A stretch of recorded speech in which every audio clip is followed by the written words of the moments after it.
Bonjour Jean-Michel Moslonka, vous êtes responsable des partenariats de l'association Data Covid. C'est une base de données sur le Covid-19 qui est ouverte à tous d'ailleurs, pour la recherche, pour les entreprises. Et vous avez travaillé avec l'Institut Ipsos. Les Français très méfiants vis-à-vis des acteurs de la crise du coronavirus, c'est ce qui ressort de votre étude. Ils ne savent plus qui croire dans cette crise. Comment ça se manifeste ? Bonjour Apolline de Malherbe, donc merci de votre invitation. Donc en fait ce qu'on voit, un des éléments que nous avons mesuré cette semaine, puisque nous faisons cette grande enquête avec Ipsos chaque semaine sur un très grand échantillon, c'est 5000 personnes, donc c'est 5 fois plus que l'enquête classique d'opinion. Et une des choses qu'on voit, c'est qu'effectivement les Français ne font pas confiance aux informations qui sont communiquées par le gouvernement, les médias par exemple. Ils font encore moins confiance aux réseaux sociaux, ce qui quelque part est rassurant. En même temps, c'est pas quelque chose qui est nouveau, c'est-à-dire cette remise en cause de la parole publique et institutionnelle, elle était déjà là avant le Covid.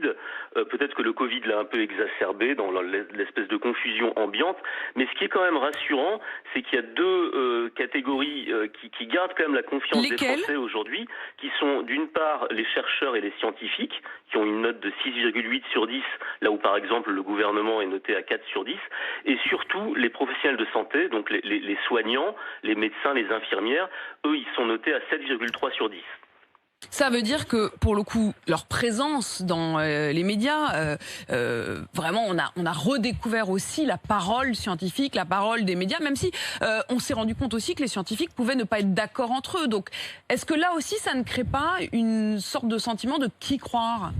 Oui, je crois qu'en fait, c'est un problème pour les scientifiques, mais aussi pour les acteurs gouvernementaux. C'est qu'en fait, on sait encore peu de choses sur le Covid. On ne sait pas comment le Covid va réagir à l'arrivée de l'été et des fortes chaleurs.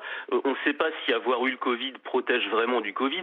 Donc en fait, au niveau de la science, on est encore en train de travailler. Et je crois que nous, c'est ce que nous essayons de faire avec ce dispositif, qui est un partenariat public-privé, c'est de fournir des données. Il y a bien sûr une analyse qui est faite par Ipsos, mais en fait, grâce à nos partenaires, on a 8 partenaires, on fournit des données qui sont publiées en open source sur le site data.gouv.fr, où tout un chacun peut venir chercher ces données et faire ses propres analyses. Donc nous, ce que nous essayons de faire, c'est d'apporter de la clarté et des informations objectives, parce que quand on voit tout ce qui circule...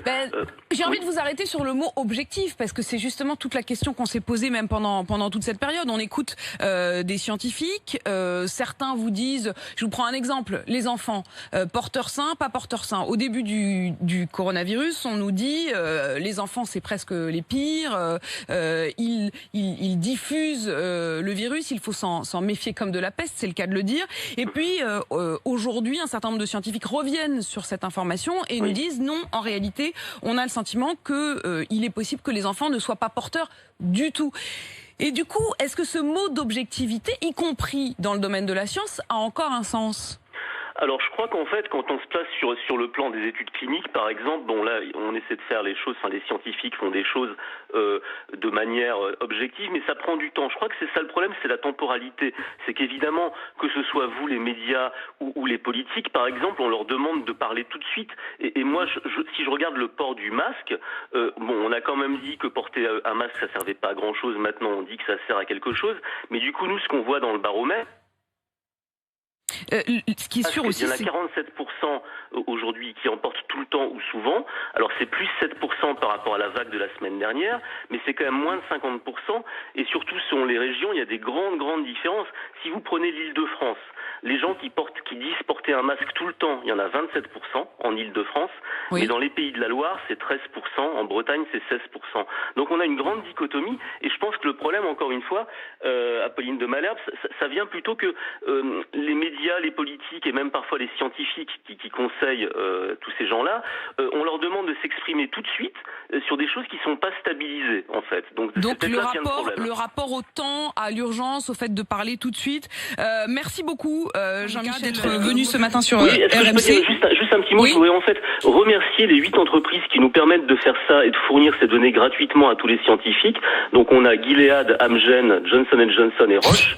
Et on a aussi CNP Assurance, Vinci Autoroute autoroutes, RATP et EDF, car sans eux, on ne pourrait pas faire ce dispositif qui est fait avec également Ipsos.